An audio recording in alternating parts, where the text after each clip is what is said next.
दोस्तों, आप जानते हैं कि आज संसार में सबसे ज्यादा युद्ध लड़ाई का कारण है धर्म की बातें।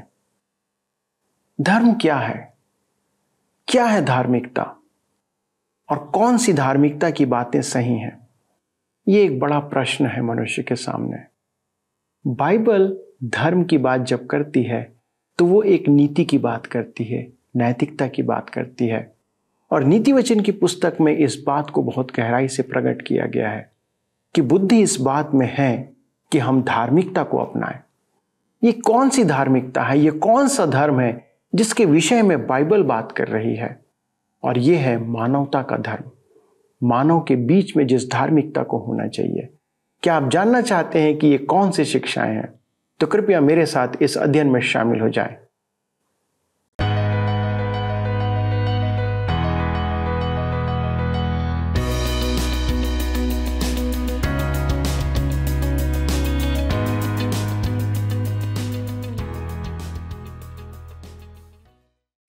दोस्तों, आप सभी को प्रेम भरा नमस्कार। आशा है आप कुशल पूर्वक हैं और परमेश्वर के वचन से आज का मन्ना प्राप्त करने के लिए तैयार बैठे हैं। सत्य वचन बाइबल अध्ययन कार्यक्रम में आपका पुनः स्वागत है। इन दिनों हम संसार की सर्वोच्च नैतिक शिक्षा को नीति वचन की पुस्तक से ग्रहण कर रहे हैं। मित्रों, धर्म क्या है? क्या एक आराधना पद्धति, विचारधाराओं का समूह, नियमों का संग्रह, वेशभूषा का अंतर? नहीं, धर्म बना है धार्मिकता से, जिसका अर्थ है उचित व्यवहार, अर्थात जो सही है। पर सही किस आधार पर? सही परमेश्वर के आधार पर। उचित होना या सही होना ही धर्म है या धार्मिकता है। संसार को चलाने वाला परमेश्वर है और उसी ने सारे नियम बनाए हैं। उन नियमों के आधार पर चलना ही धर्म है। मनुष्य अपने सिद्धांत बनाकर उसे सही ठहराना चाहता है, पर क्या वे नियम परमेश्वर की दृष्टि में उचित है? यह महत्वपूर्ण बात है।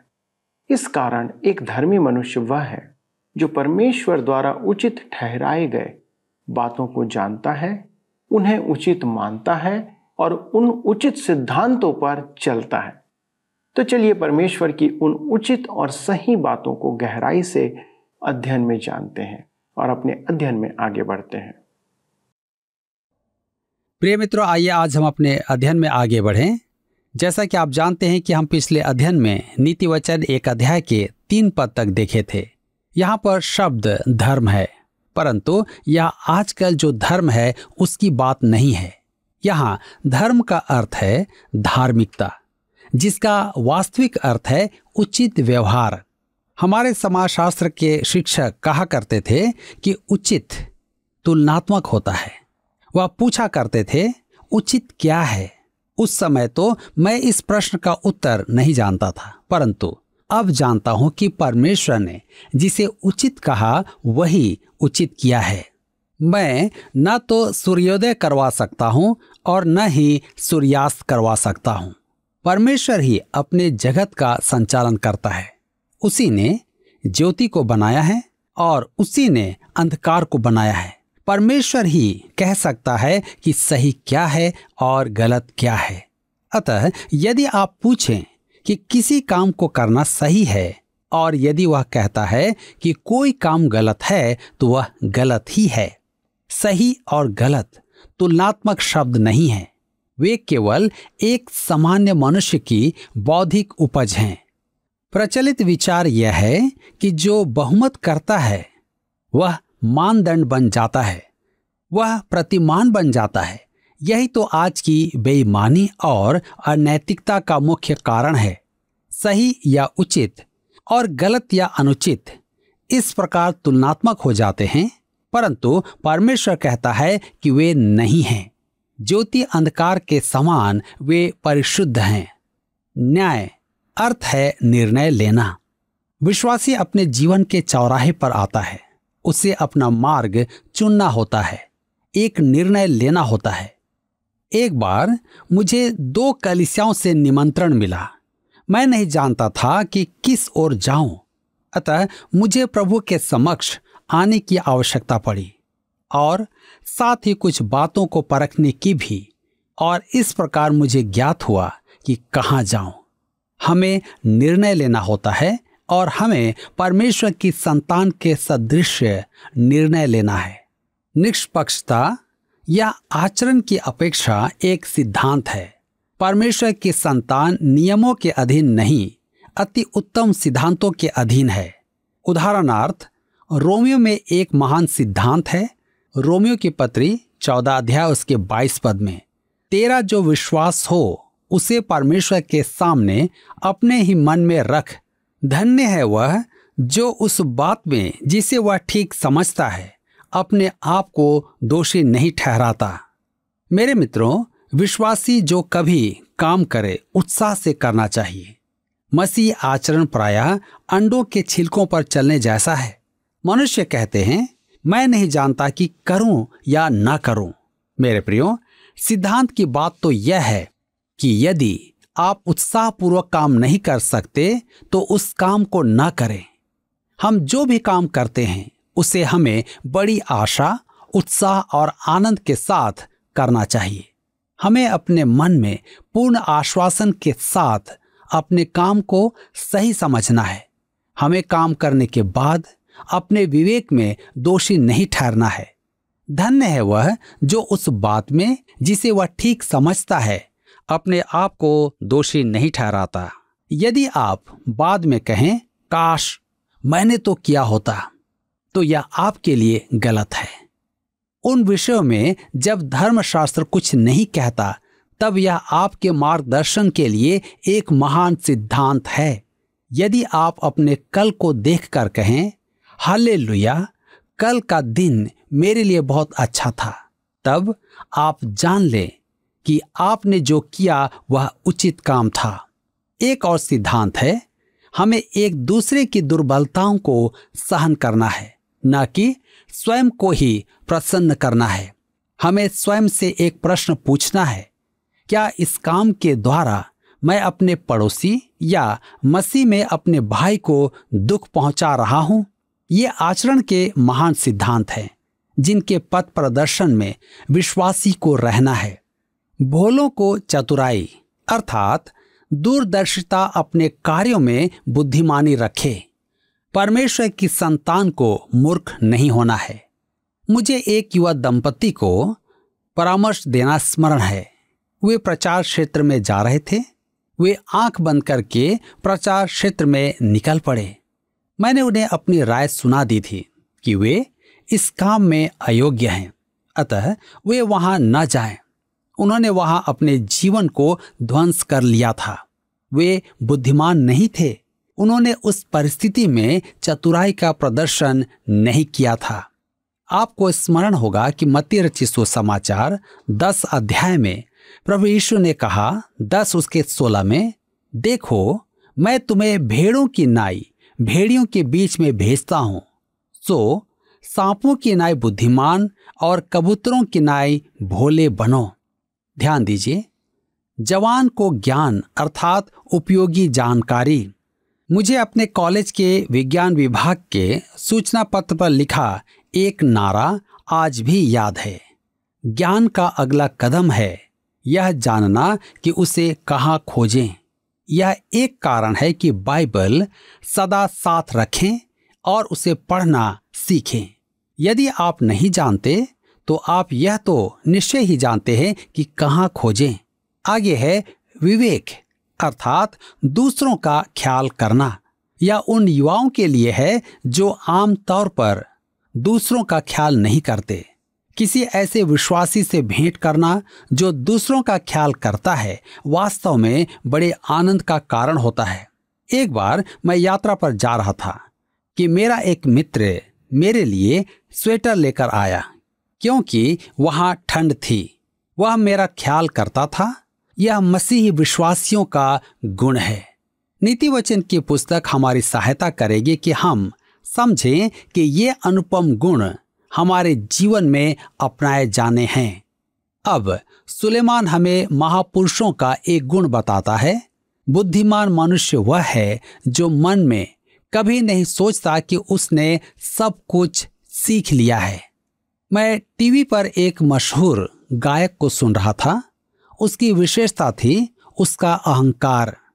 वह सोचता था कि उसे सब कुछ आता है। मेरे विचार में उससे कोई नहीं कह सकता था। नीति वचन की शिक्षा है, बुद्धिमान सुनकर अपनी बुद्धि बढ़ाए और समझदार बुद्धि का उपदेश पाए। ध्यान दीजिएगा, समझदार बुद्धि का उपदेश पाए। इस संदर्भ में पुस्तक की यही चुनौती है। सुलेमान कहता है कि यदि आप बुद्धिमान हैं तो आप इस पुस्तक की शिक्षा स्वीकार करेंगे। परमेश्वर के आत्मा के पास नीति वचनों में अनेक चयनित शिक्षाएं हैं। ये महान सत्य छोटे वाक्यों में व्यक्त हैं। आइए हम पढ़ें नीति वचन 1 अध्याय उसके 6 पद। लिखा है, जिससे वे नीति वचन और दृष्टांत को और बुद्धिमानों के वचन और उनके रहस्यों को समझें। यही विचार नीति वचन 25 उसके 2 में व्यक्त है। परमेश्वर की महिमा गुप्त रखने में है, परंतु राजाओं की महिमा गुप्त बात के पता लगाने से होती है। मुझे यह शिक्षा बहुत अच्छी लगती है। परमेश्वर ने सुसमाचार दिया कि छत से प्रसारित किया जाए, परंतु परमेश्वर के वचन में हीरे जैसा महान सत्य निहित है। परमेश्वर ने धरती पर हीरे नहीं बिखरा रखे हैं। हीरे और अनमोल बातें परमेश्वर ने गुप्त रखी हैं कि मनुष्य खोज करे। सोना, हीरे और अन्य बहुमूल्य वस्तु खोद कर खोजी जाती है। तेल को भी खोद कर निकाला जाता है। यह परमेश्वर की रीति है। किसी बात को गुप्त रखना परमेश्वर की महिमा है। मेरे मित्रों, परमेश्वर के वचन के लिए आपका संपूर्ण अध्ययन आवश्यक है। प्रभु यीशु ने कहा था कि धर्मशास्त्र में तुम अनंत जीवन खोजते हो। उसने यह नहीं कहा कि धर्मशास्त्र की खोज करने की आवश्यकता नहीं है। तुम सोचते हो कि तुम्हें अनंत जीवन मिल गया, परंतु तुमने वास्तव में धर्मशास्त्र की खोज नहीं की है। आप बाइबल पढ़ते तो सोचते हैं, परंतु आपको उसमें निहित संदेश नहीं मिला है। वहां जो वास्तविक धन है वह प्रभु यीशु है। यूहन्ना रचित सुसमाचार 5 उसके 39 पद में लिखा है, तुम पवित्र शास्त्र में ढूंढते हो क्योंकि समझते हो कि उसमें अनंत जीवन तुम्हें मिलता है, और यह वही है जो मेरी गवाही देता है। मेरे मित्रों, यदि आपने बाइबल में प्रभु यीशु को नहीं पाया तो आप हीरों की खोज नहीं कर रहे हैं। आपने गहरी खुदाई नहीं की है जिससे वे नीति वचन और दृष्टांत को और बुद्धिमानों के वचन और उनके रहस्य को समझें। दूसरे शब्दों में, परमेश्वर ने इन महान सत्यों को अपनी इस पुस्तक में छिपा रखा है। आज की त्रासदी यह है कि न तो प्रचार मंच पर और न ही बेंचों में परमेश्वर के वचन का ज्ञान है। परमेश्वर के वचन की गंभीर और एकाग्रचित्त समझ अति आवश्यक है। आज हम लोगों का सोचना है कि एक बार बाइबल से कुछ पढ़ा तो आपकी समझ में सब आ गया।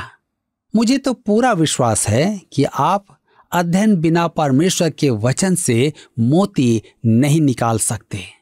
अमेरिका के फ्लोरिडा नगर में थॉमस एल्वा एडिसन के घर और प्रयोगशाला में जाना बड़ा ही आनंददायक लगता है। अब वहां एक संग्रहालय है। मेरे आश्चर्य का विषय है कि कृत्रिम रबर की खोज जो उसने की थी, एडिसन लगभग एक उपलब्ध वस्तु पर प्रयोग करके कृत्रिम रबर की खोज में था। और आप जानते हैं कि उसने पीले फूल में से कृत्रिम रबर बनाया। यदि मैं होता तो शायद फूल में रबर खोजना मेरा अंतिम प्रयास होता। मैं सोच रहा था कि उन्होंने कृत्रिम रबर की खोज में कितना समय लगाया, जबकि परमेश्वर का वचन जिसमें वास्तविक खोज और अध्ययन की अनेक मूल्यवान बातें हैं, कितना कम समय दिया जाता है। हमारे लिए नीति वचन की पुस्तक की चुनौती है, गहराई में जाओ। उसमें गंभीर अध्ययन की चुनौती है। तीमुथियुस की पत्री में पौलुस कहता है, 2 तीमुथियुस 2 उसके 15 पद में, अपने आप को परमेश्वर का ग्रहण योग्य और ऐसा काम करने वाला ठहराने का प्रयत्न कर, जो लज्जित होने न पाए और जो सत्य के वचन को ठीक रीति से काम में लाता हो। पुस्तक का मुख्य पद नीति वचन 1 अध्याय का 7 पद है। यहोवा का भय मानना बुद्धि का मूल है। बुद्धि और शिक्षा को मूढ़ ही लोग तुच्छ जानते हैं। यह बड़ी रोचक तुलना है। यहोवा का भय मानना बुद्धि का मूल है और शिक्षा को मूढ़ ही लोग तुच्छ जानते हैं। वे कभी नहीं सीखते हैं। मैं आपको एक चुटकुले के द्वारा इसका उदाहरण देता हूं। एक मनुष्य कार से जा रहा था कि उसकी कार का टायर पंचर हो गया। उसने टायर के नट खोले और पहिए के ढक्कन में रख दिए। अब दूसरा पहिया लेने उठा तो ठोकर लगने के कारण उसके नट नाली में गिर गए। अब वह सिर खुजलाता सोच रहा था कि क्या करें। सड़क की दूसरी ओर पागलखाना था। वहां एक पागल खड़ा उसे देख रहा था। उसने कहा, तीनों पहियों में से एक एक नट निकाल के लगा दे और जब आगे जाकर दुकान में ले तो नट खरीद कर लगा लेना। वह सोचने लगा, मैं ऐसा क्यों नहीं सोच पाया। उसने उस पागल मनुष्य से कहा, आप अंदर हैं और मैं बाहर हूं, परंतु मेरी बुद्धि में यह बात नहीं आई। उसने कहा, मैं पागल हूं, मूर्ख नहीं। मेरे मित्रों, नीति वचन की यह पुस्तक आपको और मुझे जीवन में मूर्खता से उबारना चाहती है। मेरे विचार में हम इसमें सहायता का महान स्रोत पाएंगे। इस पुस्तक में मूर्खता के बारे में बहुत कुछ कहा गया है। नीति वचन 1 अध्याय उसके 8 और 9 में लिखा है, हे मेरे पुत्र, अपने पिता की शिक्षा पर कान लगा और अपनी माता की शिक्षा को न तज, क्योंकि वे मानो तेरे सिर के लिए शोभायमान मुकुट और तेरे गले के लिए कंठमाला होगी। यह एक अति महत्वपूर्ण पारिवारिक संबंध है। हम में से अनेक विश्वासी माता पिता की संतान रहे हैं। आपने जो अपने माता पिता से सीखा है उसे संभवतः कभी भुला ना पाएंगे और न ही उससे कभी भटकेंगे। दूसरी ओर परमेश्वर उन माता पिता पर दया करे जो अपने बच्चों को परमेश्वर की बातों की शिक्षा नहीं दे रहे हैं। अब हम देखते हैं घर से बाहर परीक्षा। नीति वचन 1 के 10 में लिखा है, हे मेरे पुत्र, यदि पापी लोग तुझे फुसलाएं तो उनकी बात ना मानना। अब घर से बाहर की बात आती है। जब बच्चा बाहर जाता है तब वह सबसे पहले किससे भेंट करता है? एक पापी से। उसकी भेंट होना सामान्य है, क्योंकि संपूर्ण मानव जाति पाप में गिरी हुई है। वह प्रभु यीशु के निकट नहीं आई है। हम सब पापी हैं, परंतु वह बालक उद्धार से वंचित मनुष्यों के संपर्क में आता है। अब उसे क्या करना चाहिए? उनकी बात न मानना। मेरे मित्रों, आपको स्मरण होगा कि मैंने कहा था कि आप इस पुस्तक में ऐसा नीति वचन भी देखेंगे जो बाइबल के नायकों से मेल खाते हैं। यह भी संभव है कि आप अपने मित्रों से मेल खाता हुआ नीति वचन भी देखेंगे, परंतु उन्हें बताना ना चाहेंगे। यह एक नीति वचन है जो बाइबल के किसी नायक से मेल खाता है। आपके विचार में क्या यह नीति वचन यूसुफ के लिए उपयुक्त नहीं? जब वह मिस्र देश में दासत्व के लिए लिया गया था और वहां पोतीपर की पत्नी उसे ललचा रही थी, परंतु उसने उसकी बात ना मानी। यह नीति वचन उसके अनुभव का उदाहरण है। नीति वचन 1 उसके 11 से 13 में लिखा है, यदि वे कहें हमारे संग चल कि हम हत्या करने के लिए घात लगाएं, हम निर्दोषों की ताक में रहें, हम अधोलोक की नाई उनको जीवता कब्र में पड़े हुओं के समान समूचा निगल जाएं, हमको सब प्रकार के अनमोल पदार्थ मिलेंगे, हम अपने घरों को लूट से भर लेंगे। पापी की योजना एवं कार्यक्रम ऐसे होते हैं कि बिना कुछ दिए कुछ प्राप्त किया जाए। किसी न किसी पर निर्भर करके जीवन निर्वाह करता है और अपनी समृद्धि के लिए किसी और को कष्ट देता है। नीति वचन 1 के 14 में लिखा है, तू हमारा साक्षी हो जा, हम सबों का एक ही बटुआ हो। यह आज की धारणा है, हम सबों का एक ही बटुआ हो। वे जो इस सिद्धांत पर चलते हैं स्वयं कुछ नहीं करते, वे एक ही लालसा करते हैं कि कोई कमा कर लाए और उन्हें दे।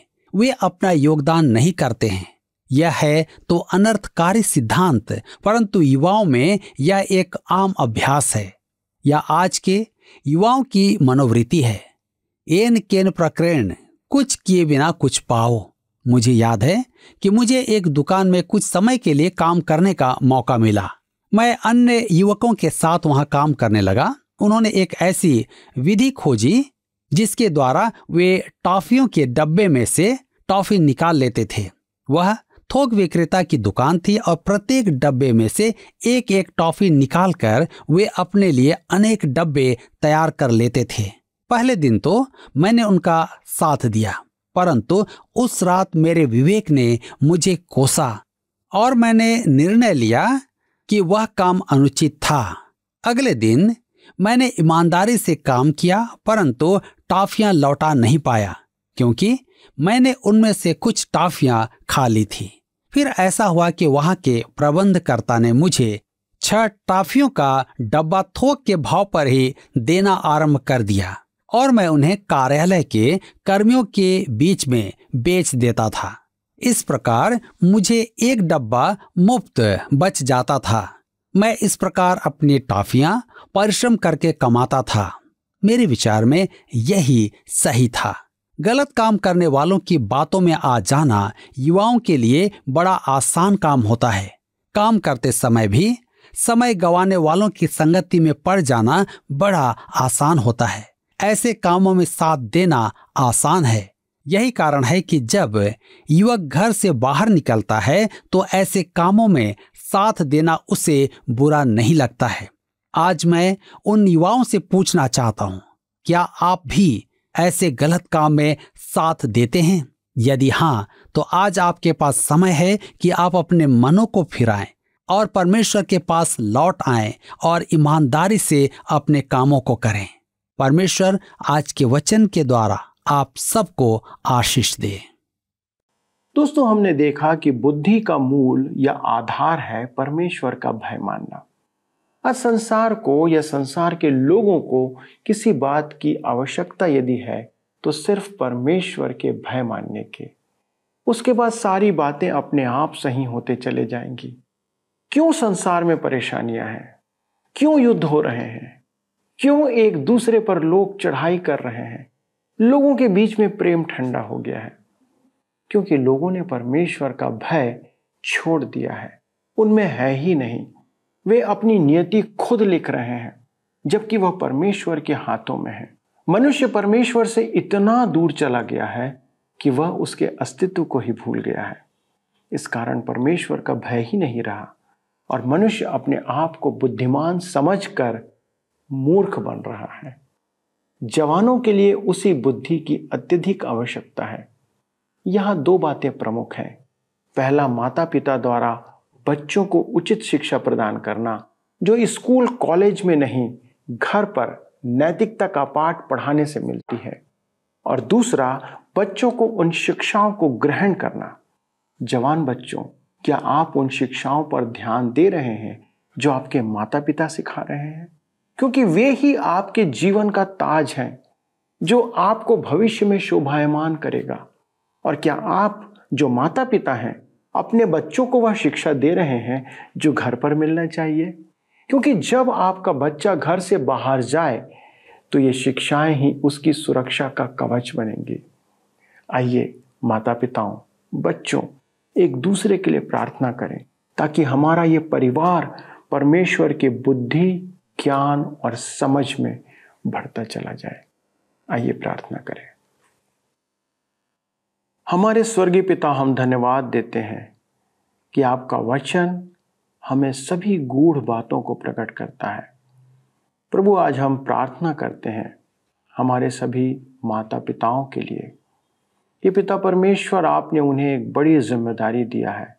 जब उन्हें आपने बच्चे दिए हैं प्रभु, उन्हें आपने एक जिम्मेदारी दिया है कि वे अपने बालकों को सही शिक्षा दें, ऐसी शिक्षा दें जिससे वो बुढ़ापे तक ना हटे और अंत तक उसी पर चलता रहे। प्रभु, ये बालकपन ही वो समय है जब हम उन गीली मिट्टी को एक सही आकार दे सकते हैं। हमारी प्रार्थना है पिता कि आप सभी माता पिताओं को सही निर्णय लेने, सही शिक्षा देने की सहायता करें। साथ ही बच्चों के लिए प्रार्थना करते हैं पिता कि वे माता पिता की शिक्षाओं को अपने हृदय में स्थान दें। यदि उन्होंने अपने माता पिता को तज दिया है, छोड़ दिया है, किसी कारण से उनकी शिक्षाओं से वो दूर चले गए, प्रभु आज अनुग्रह करें कि सारे बच्चे आपकी शिक्षा की ओर आने पाएं, अपने माता पिता के निकटता में आए। प्रभु, हम जानते हैं कि आपका वचन सब कुछ कर सकता है। आपके वचन के द्वारा लोगों के जीवन बदल जाते हैं। हमारी प्रार्थना है प्रभु कि माता पिता और बच्चों के बीच के संबंध भी आज इन वचनों के द्वारा से सुधरने पाए। धन्यवाद के साथ इस विनती को प्रभु यीशु क्रिस्ट के नाम से मांगते हैं, आमीन। प्रिय दोस्तों, क्या आप चाहते हैं कि हम आपको इस अध्ययन के विषय पर कुछ और जानकारी प्रदान करें? तो आप कृपया हमसे फोन के द्वारा संपर्क करें। SMS, व्हाट्सएप या पत्र का भी आप उपयोग कर सकते हैं। अगले प्रसारण में इस अद्भुत शिक्षा को आगे बढ़ाएंगे। जी हाँ, चूकिएगा मत। प्रभु आपको आशीष दे। पिछले प्रश्न का उत्तर है C, ज्ञान के सदुपयोग की क्षमता। हमारे अध्ययन के अनुसार बुद्धि का अर्थ है ज्ञान के सदुपयोग की क्षमता। आज के अध्ययन पर आधारित प्रश्न है, किस मनुष्य के लिए कहा गया है कि वह बिना परिश्रम के सब कुछ प्राप्त करना चाहता है और अपनी समृद्धि के लिए दूसरों को कष्ट देना चाहता है? A, पापी, B, आलसी, C, ज्ञानी, D, बकवादी। मित्रों, इस प्रश्न का उत्तर हमें कल सुबह 6 बजे से पहले विकल्प A, B, C या D के साथ अपना नाम, पता, स्थान के साथ 9651433397 पर SMS या WhatsApp करें। सभी विजेताओं को विशेष पुरस्कार प्रदान किए जाएंगे। धन्यवाद। क्या आपको यह कार्यक्रम पसंद आया? अभी हमें एक मिस कॉल करें और आप अगले विजेता हो सकते हैं।